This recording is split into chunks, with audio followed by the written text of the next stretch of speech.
కాలం నుంచి వస్తుంది. ఇది నాది 3వ తరం.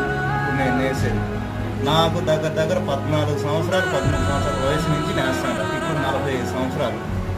ఇప్పటికి ఇదేంటంటే మాకు కుల వృత్తి అనమాట, చేనేత రంగం. దానివల్ల దీనికి మా పెద్దలు నేర్పించిన విధానంతో దీంట్లో ఇదవుతుంది. దీంట్లో కష్టం ఎంత ఉంటుందో ఫలితం మటుకు అంత ఉండదు. ఇంటిళ్ళ పాలటికి కష్టపడి చేసుకోవాలి. భార్య భర్త పిల్లకాయలు అందరూ తల్లిదండ్రులు ఉంటే అందరూ కలిపి ఒక 4-5 మంది ఉండి పని చేస్తే రోజుకి ఇది అంతా చేయాలనుకుంటే ఒక చీర బయట వచ్చేదానికి 5 రోజులు టైం పడుతుంది. 3 రోజుల నుంచి 4 రోజులు 5 రోజులు టైం పడుతుంది, ఒక్కొక్క రకాన్ని బట్టి అనమాట.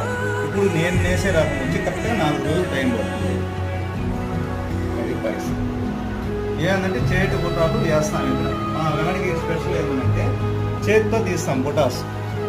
కంచి అవన్నీ ఏంటంటే వాళ్ళు కొమ్ముతో వేస్తారు. మేము హ్యాండ్ ఉందన్నమాట.